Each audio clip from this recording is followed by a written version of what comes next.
From the games on Tuesday and Wednesday, what would you say stood out for you? Some of the things that stood out for you? I had Barca as one of maybe the dark horses, or if they get their act together, they could be favourites. Looking at how they were playing in La Liga, but when you look at how Busquets actually played very well, but how Pedri and Gavi were under pressure with that superior midfield, Bayern Munich.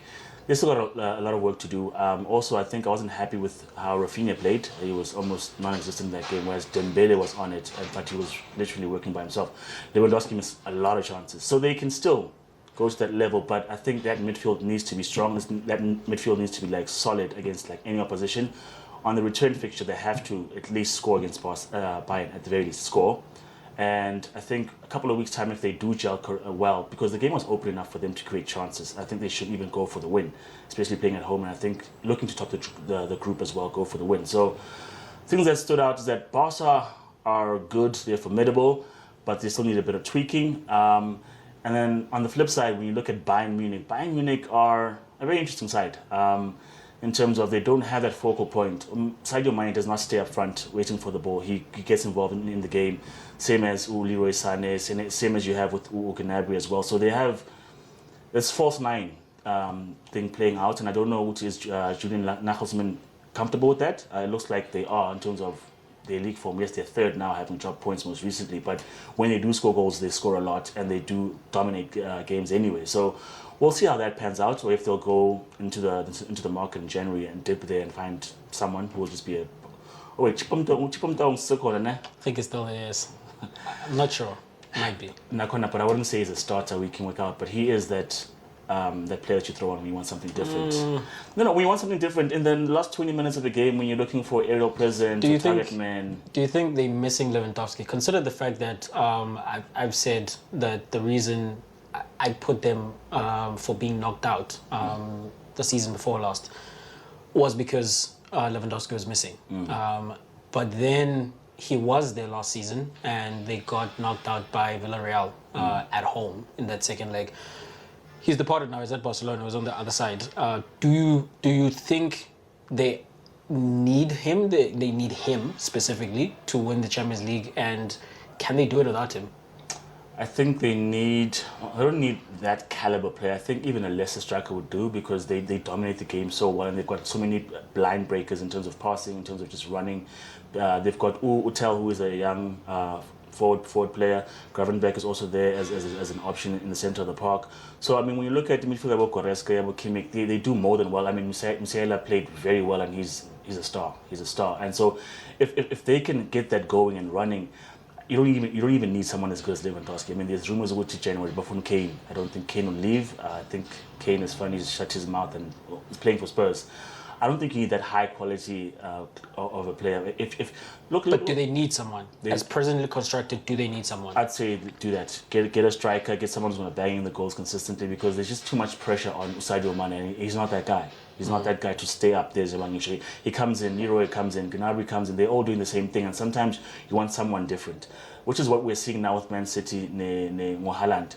They were good, but when they were playing against PSG, you're like, there's no one hanging in the box and making the defenders doubt. So, okay, let's leave someone else. Is someone going to exploit the space that we leave behind if we push up front? No one really does that. And now that they've got Haaland, they play a completely different style of football. So I think they need someone up front.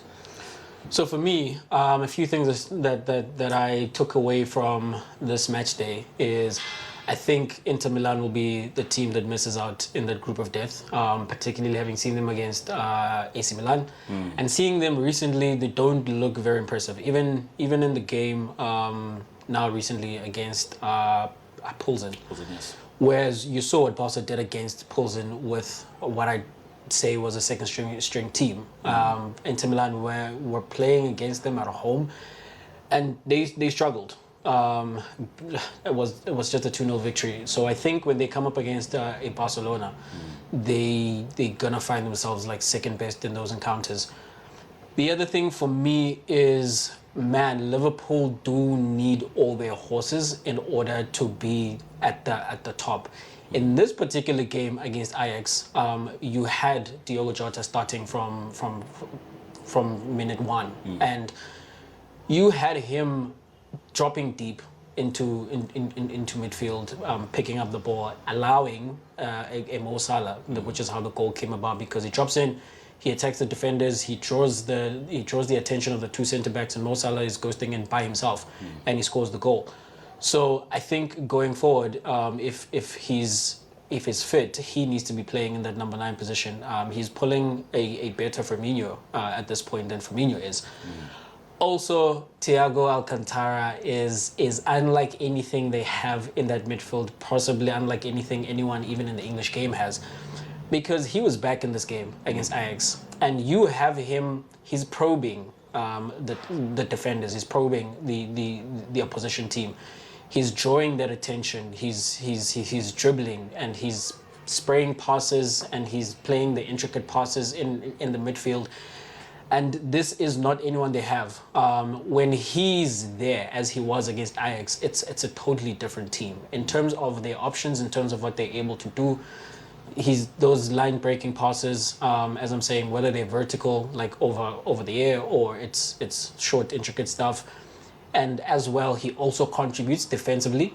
You see him pressing. I think he might have gotten a yellow card even in this game, because he's defensively present. So those two guys back in that team, I think Liverpool fans can feel a little more hopeful. The concern, of course, is, are they going to be there for the long haul? What happens if they go down, because they've already struggled with injury? And at the back, man, they still need to work. There's still work to be done there, because the goal they conceded, again, who's tracking the runner? Because Fabinho is watching. Elliott is not going with that man. And then when you see the man runs past Trent again, unfortunately, and Trent turns around and he's also looking at him, and then no one is engaging him in the box as well, which is how you get then the feed to Kudus, who then scores a brilliant goal. I'm looking forward to seeing Kudus at the World Cup for Ghana, because he looks like a really nice player. So those were my takeaways from the Liverpool game.